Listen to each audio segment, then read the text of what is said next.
is war.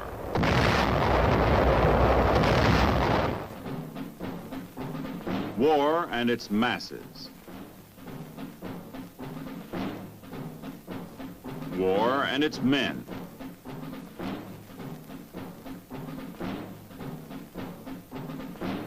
War and its machines.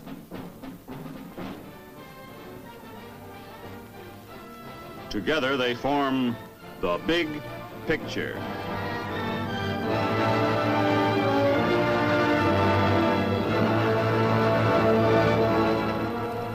Welcome to The Big Picture. I'm Captain Carl Zimmerman. The Big Picture is a report to you from your Army, an Army committed by you, the people of the United States, to stop communist aggression wherever it may strike. The Big Picture, during the next 13 weeks, will trace the course of events in the Korean campaign, with first-hand reports from our combat veterans and film taken by combat cameramen of the Army Signal Corps.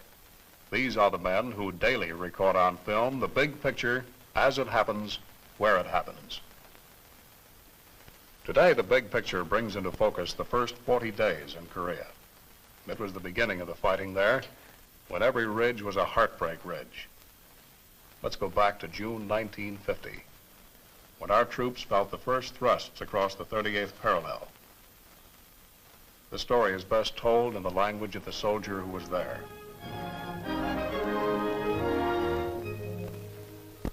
This story is hard to tell, painful, because our outfit was in training a few weeks ago. Some of the boys who were with us aren't around anymore. They were good men, good soldiers. They had learned to fight, and they had the guts for fighting. But when it came, it was like a sock on the back of the head. Korea started rough. The first 40 days were a battle for time, with a handful of men against an army. Yes, they were good men, good soldiers. And no story of the Korean War can be told without saying first how well they fought against great odds.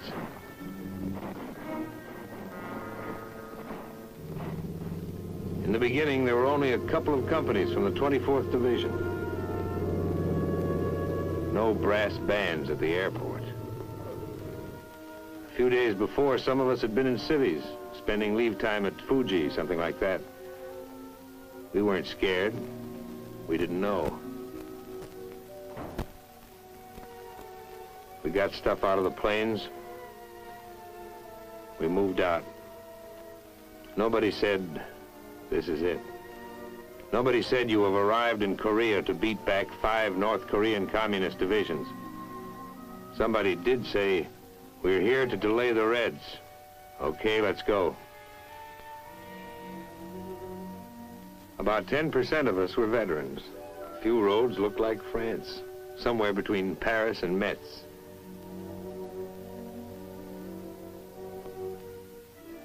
Mostly the soldiers were young, no battle experience. They smiled a lot. They made the whole lot of us look like good-natured Yanks, glad to see a new town. Now, some of these boys enlisted to travel, but whoever sees travel posters about Korea, relax, come to the land of the morning calm.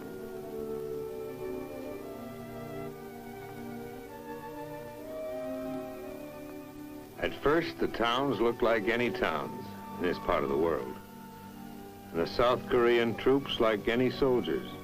You know, they worry about the same things and get tired. I mean, tired. We all wanted to ask, what was it like up there? What kind of fighting, terrain, tactics, guns?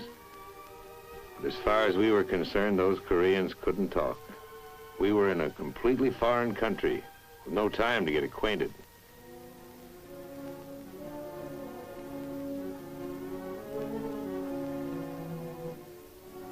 They emptied a town, hardly a thing left.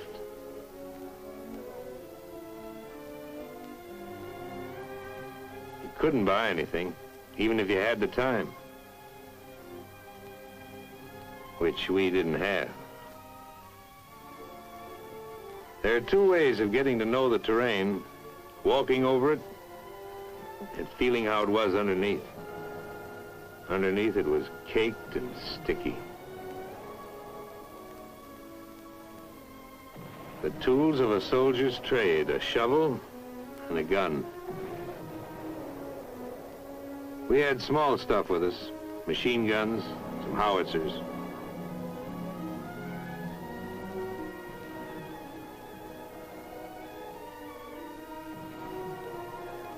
It was hard to believe. 1, 2, 3, we were smack in the middle of a war. Guns ready, aimed north, against an enemy that would look exactly like our friends, the South Koreans. These troops had seen action. They didn't have to speak. Their clothes spoke. Their shoes spoke. Their eyes spoke. We got set. Like I said, when it came, it was fast and it was all around us. They threw everything at us. We answered. We went ahead. It was like D-Day, with no warning. Those kids, they became veterans overnight. Tough, hard, nervy. They moved as if they'd been with us all through Germany. There were too many North Koreans with too much heavy equipment, especially tanks. What can men with guts do against tanks? A bazooka was some defense, but there were too many tanks and too few bazookas. Day after day, it was pull back and fight again. There were too many of them. You wouldn't know where they'd come from. The rice paddies would lie quiet. We'd hide in the shadows, trying to look like a hut or a cornfield or a rice paddy. Concealment was one of our weapons. There were too many of them. The boys pulled back, tired as dogs. Because whenever they'd meet the Reds head-on, the Reds had enough men to fight us on the front and on our flanks, too. We knew it, and it was hard to face. We were hurting.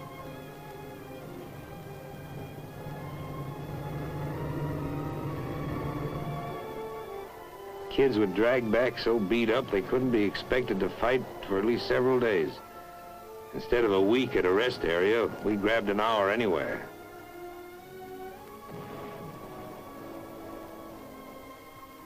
Took a shower. Sat down. Lay down. Seemed like the greatest pleasure in life was to give the feet a chance to breathe. We fell back to new positions.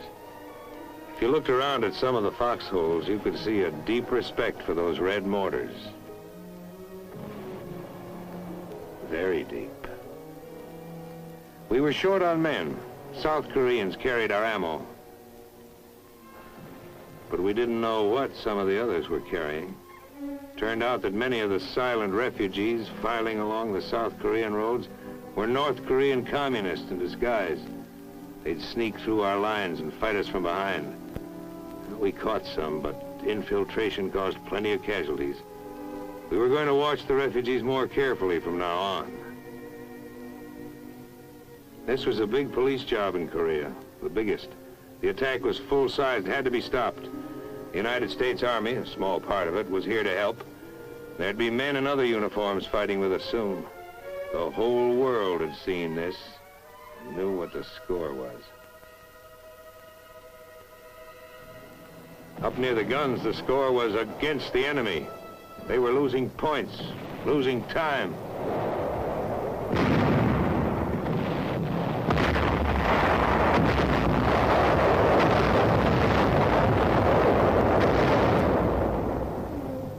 There were tough decisions, but we had leaders who could make them. General Walker and General Dean. Yes, our outfits were winning. They were holding back the enemy until help could arrive. We didn't feel it yet, but reinforcements were on the way.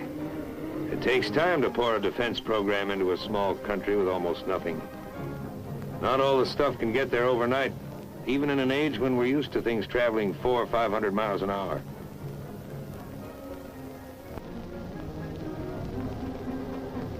Oh, we needed tanks and jeeps soon. If some of the boys at the front could have heard the winches grind at the port, that would have been sweet music. And if something, television maybe, could have shown us the soldiers who were going to fight with us soon, maybe it would have been easier. As it was, the outfits in the foxholes needed every half-track and howitzer and tank they could get, and more, and the men to go with them.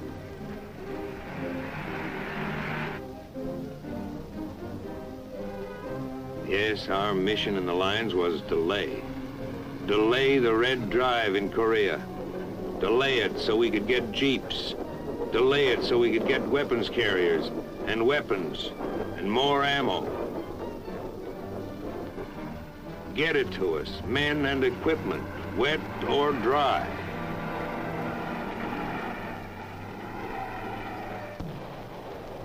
Because it was still rough going for us. And it would stay that way for months, maybe longer, until enough men would be in Korea to strike back. Yes, it was Operation Delay.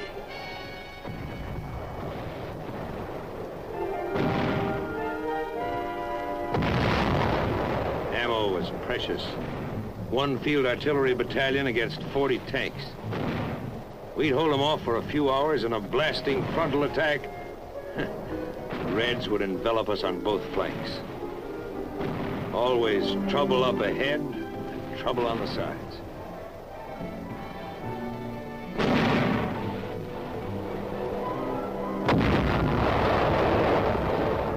We drew back south of the Kum River and burned our bridges behind us.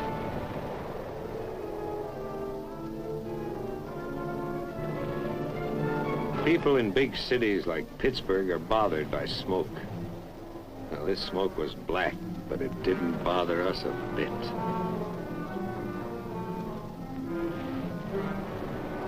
Yes, smoke can look good when it's where you want it. There were plenty of times when the smoke was too close.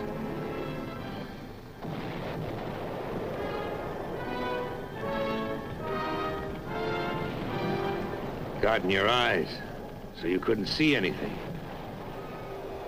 You can take a lot, but when your buddies get hit, it hits you inside. Nobody says much, just so-and-so got it. Or so-and-so has been evacuated, he'll be okay. Or so-and-so's been evacuated. Back of us, units from the 25th Infantry Division and the 1st Cavalry Division were unloading now, with baggage. All of it first class, urgent. The tanks were light jobs. They sped north where they were most needed. Smaller than the Russian monsters, but still a wonderful sight. Nothing was too good for a tank in this territory. Boys treated them like babies. They went over them from top to bottom, called them pet names. They cleaned them up better than for inspection. That's cleaning. Their tanks had heavier armor. In a duel, that was their advantage. But our advantage was some fine sharpshooters.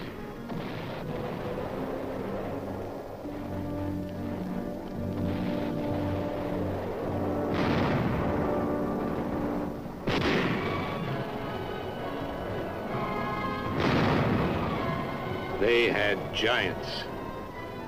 We had giant killers.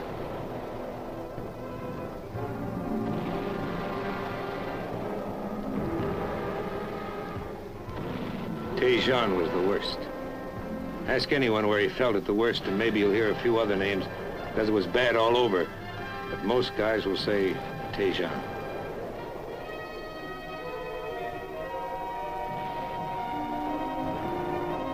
Some places we were just outnumbered. But in Tajon, we were outnumbered, outgunned, out-tanked, and outflanked.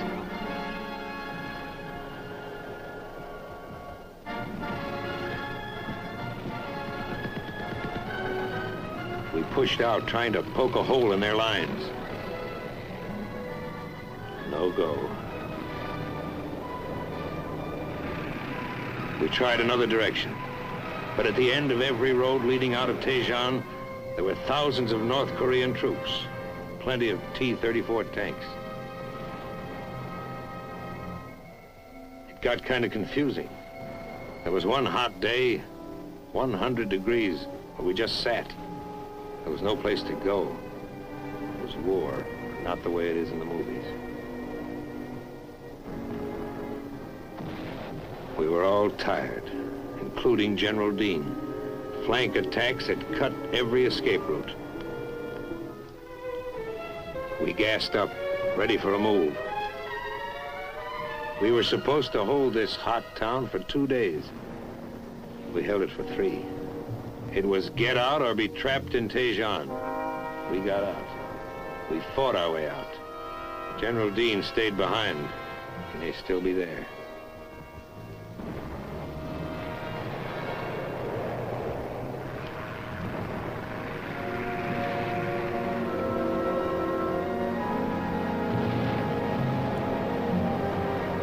It was a bad road out of Tajon. Some guys didn't make it.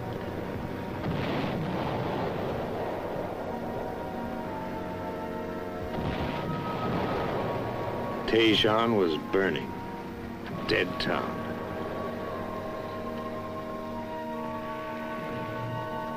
The men who got out were heroes.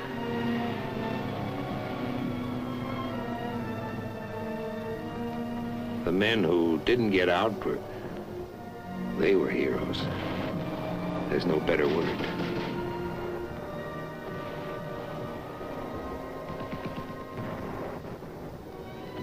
By this time, the new outfits were in the lines.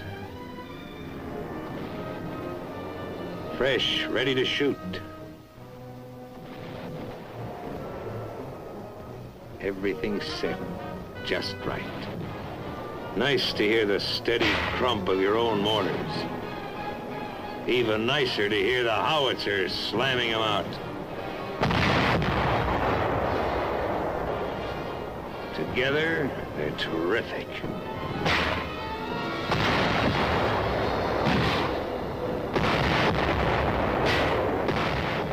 Our morale went up 5,000%. We had some pressure now. We turned it on and forced a victory. At a time like this, frontline chow tasted better than pheasant under glass.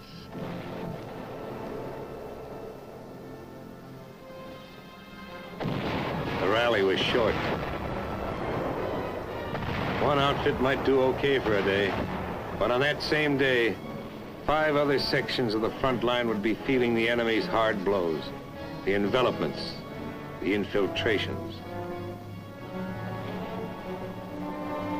Some of our strongest attacks were by patrols, small groups battered by the enemy, beaten by the mountains, falling down tired.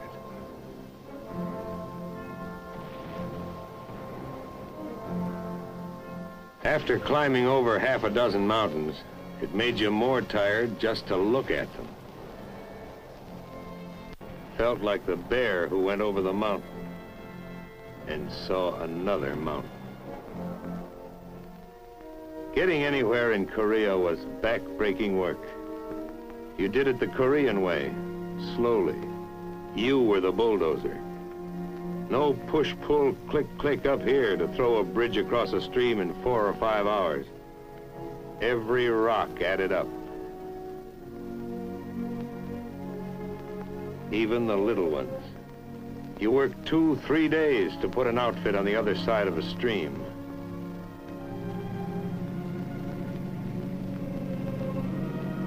The rainy season and the Korean superhighways didn't help us get around. Wherever we went, we built our way. It was no good having any drag with the engineers. They had their own troubles. You were the engineers. In this battle, you did everything. Build, fight, hold, pull back, and destroy. Whenever we were about to leave a place, we planted it carefully. TNT. Planted it not deep, just deep enough so it would come up the way we wanted it to. The better you plant it, the better it comes up. A second story job. This kind of gardening went on quite frequently. Very relaxing work. We were going to stall them up and down the whole front. And someday there'd be a turnabout that would pay those North Koreans off for what we'd been taking. And then we might have to put back all these bridges. We slowed them, but we couldn't stop them. Fighting is fighting, always rough. But it's rougher when you're forced to pull back. We gave them ground, they gave us time. We used every barrier, every river to make a stand. It was the best way of saving men.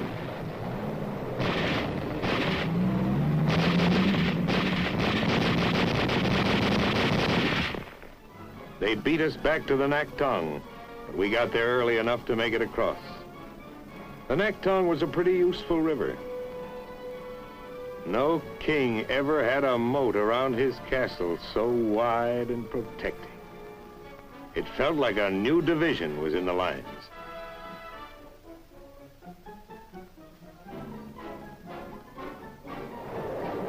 Plenty of outgoing mail went across the Naktong River.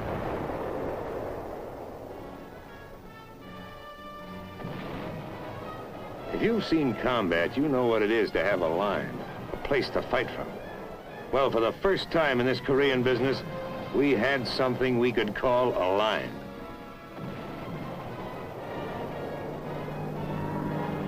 All during the fighting, we had air power. If they had had it, we might have been through. Air power did plenty of damage to everything the enemy had and wanted to bring up. Those guys flew so low, they should have had bayonets on their propellers.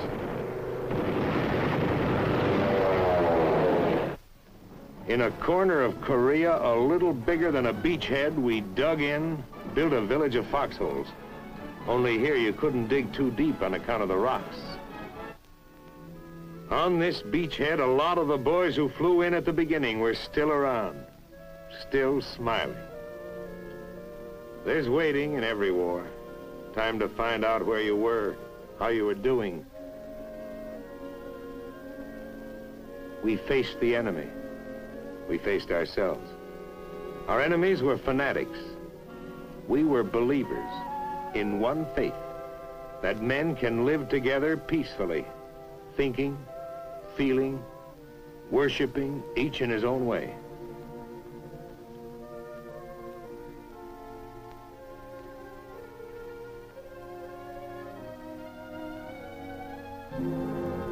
You couldn't think about anything for very long when you were planning new moves, new delaying tactics. We pulled down the bridges. We wrecked the roads. The steep hills around us were rugged. We made them more rugged for the enemy. Beyond our foxholes, we unwound some vines of our own with thorns. And beyond the tight ring of our perimeter, the enemy closed in, pushing us hard, threatening the death blow that would throw us back into the sea. How long could we hold? How long? The battle hung in the balance. And then swung to us. A great force reached Korea in a new strategy that gave the North Korean army a battle from 3 sides at once.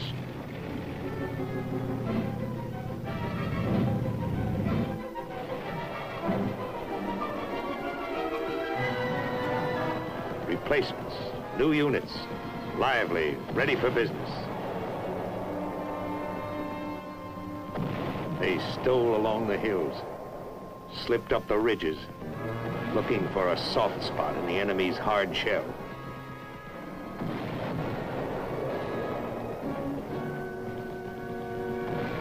We gave it to them steady, all up and down the line, all at once. The air dusty, smoky. This was what we used to get when we first hit Korea. Victory never comes easily. You have to be in a fight to see how tough it is. See how in an attack, guys stumble back, needing others to look after them. Always plenty of trouble. It takes men and machines to knock out a strong enemy. And as you go forward, you can expect to lose some of those who start out with you. Yes, some went back, their feet heavy, their steps slow. Kids who became men, men whose hollow-faced look showed that they'd been in the lines too long.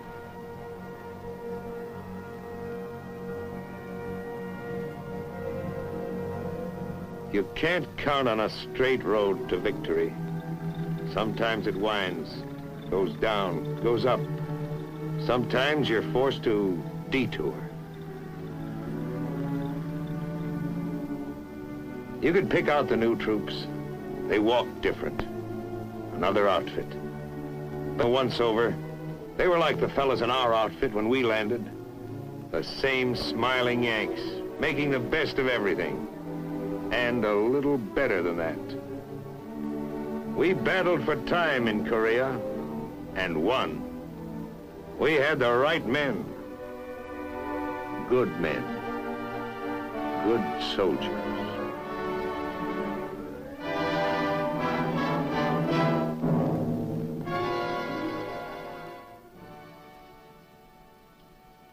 Those were the first 40 days in Korea. We took our losses, regrouped, and gained new strength in the Pusan perimeter. We held that ground despite many determined efforts to throw us back into the sea. Those North Koreans were yet to feel the strength of the 8th Army, an army that proved to be the greatest the world has yet seen.